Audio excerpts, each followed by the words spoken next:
watching East Tennessee's first and only year-round sports talk show on television. This is The Sports Source with your host, John Pennington. Good Sunday morning and welcome into The Sports Source. We appreciate you being with us again this week. We're going to talk about Tennessee's basketball woes, and they have been woeful the last month. We'll get into that with our basketball experts. Plus, we're going to talk some spring practice. We'll preview that. Even a little uniform talk today with Tennessee switching over to Nike. Lots of stuff coming up in today's show, including a new sponsor or two we'll be bringing you. First segment brought to you by one of our longtime sponsors, Phil Cobble, Fine Homes and Land. You know what it takes to move more than $300 million in properties, as the Cobble team has done? It takes the right tools for spreading the word about your home, takes a commitment to making the client happy, and it takes someone who listens to both the buyer and the seller to find the match that will keep both parties happy. Phil Cobble, Fine Homes and Land, they tell me this is an interesting story. We put this show on sportsource.tv every week, of course, online so people can watch it. Vol fan in Long Island, New York, who watches this show and has property down here in East Tennessee, wanted to list it. He got in touch with Phil Cobble, Fine Homes and Land. So when you talk about the tools to push your property and your home, we can push them all the way to Long Island, New York, right here on the Sports Source. Give Phil Cobble, Fine Homes and Land a call. All right, here's what's coming up on today's show very quickly. Vols are in a free fall we'll discuss. Kevin Stallings, you know what that was this week, the big kerfuffle after his tirade, yelling at one of his players at the end of the Tennessee game. Is that a sign of a wimpification of the sports world? We'll take some spring previews of both the quarterback position and the defensive line position. We'll go around the SEC with a couple of quick stories. Some Nike hunches, all right?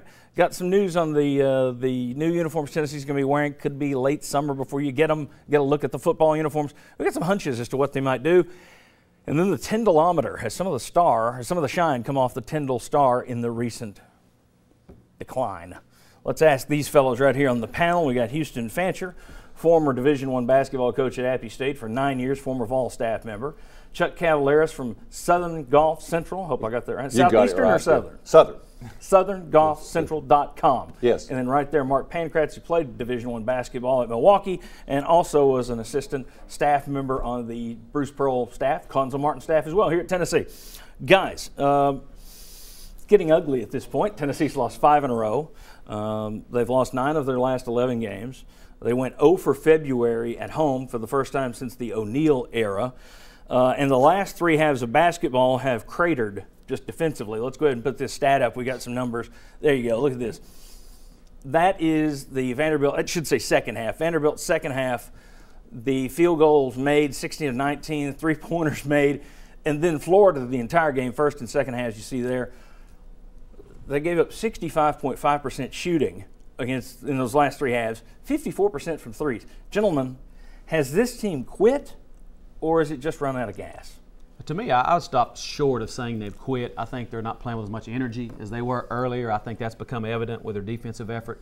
At the same time, they're not playing with near much confidence as they had early on as well. They're not shooting the ball well, which has affected them defensively. Let's talk about the good things the offenses are doing on the other side, though. They've really done a good job of stretching our zone, putting shooters in situations where they can be successful. We've had a tough time matching up with both Vanderbilt and Florida and the talent of LSU and Kentucky. Chuck, you've started to see, the Tyndall defense is daring you to shoot threes, and that works well unless the other team's hitting 60% from three-point range. Your thoughts on this Tennessee team, what the problem's been the last couple of weeks, well, the last 4 weeks? You just don't have a deep enough bench. You just don't really have anybody to turn to. And gosh, Vanderbilt hit, 84% in the second half? Mm-hmm. I mean, that's like teams don't even do that in warm-ups. Yeah, that's right. So, I mean, and especially it seems like this defense is vulnerable on the wings, that if an offense can knock down some threes from there, I don't know that Tennessee has an answer for it.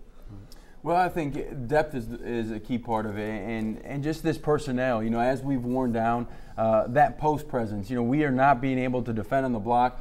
Guards are then having to have to sink down, which then they're going to lead out to easy scoring opportunities on the perimeter. And the other side of it, offensively, it still does affect them defensively, because we're running dribble drive motion offensively, and we don't have guys that can go make a play and stop a run. Florida goes on a really good run yesterday, and we don't have anybody. If Josh is not being overly aggressive like we need him to be, if he's not looking to score, we don't have anybody that can stop a run, and it just keeps snowballing on us as we move forward. Speaking of depth, I thought this was interesting, some numbers. Tennessee has 3 guys right now averaging 30 or more minutes per game. Josh Richardson is averaging 36 minutes a night. To put that in perspective, and granted, Kentucky is the other extreme, but Kentucky doesn't have a single player on their team averaging even 26 minutes a night. So when you talk about quit versus throwing in the towel versus lack of energy, I think, when are you more likely to quit? When is it tougher to keep going? When you are out of energy.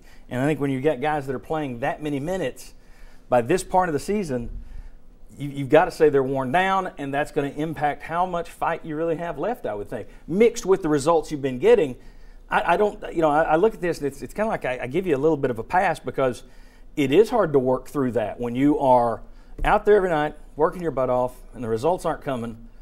I think it would be easy to throw in the towel. It's going to be interesting for me to see if Tyndall can prevent that from happening. We've only 2 more games this season. We'll see what he can do. Thoughts? I think for me, you talk about that. I think that's a great point. Those guys having to play those minutes. But you look at LSU, and they've got 4 guys playing over 34 minutes a night for them too. But let's talk about the talent level. There's a couple of NBA players playing 34 minutes a night, and we've got a couple of high schoolers playing 34 minutes a night, which we don't need to have happening. And LSU can play through that where we can't afford to do that. But I thought it was interesting last week we talked about here, it just doesn't seem like Tennessee gets any easy buckets.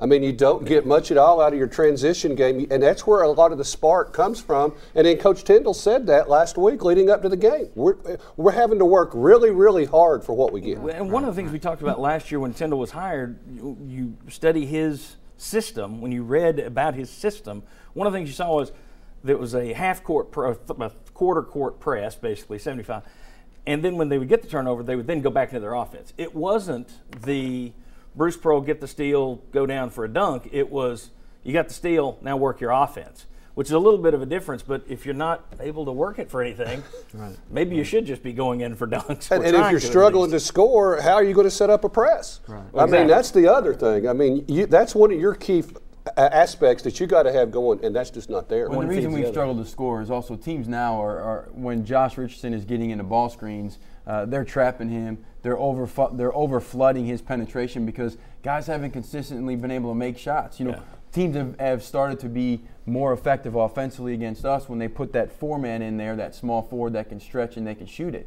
Our 4-man is Armani Moore, who, yes, he's playing great, but that also shrinks the court, and it just is taking away any opportunities we have in scoring. Final word. And we just don't have that third consistent scorer. If Josh is not scoring, Armani. If we wouldn't have had Armani to start the game yesterday, I'm not sure when we would have scored our first basket. But we don't have that guy who stepped forward to be that third consistent scorer for us. All right, very good. When we come back, Kevin Stallings got caught on camera saying something naughty to a player, and the entire world melted. We'll discuss how bad Stallings was, and is that a sign of wimpification of the sports world? Come on back on the Sports Source. Like our set? Turn to Benedict Construction.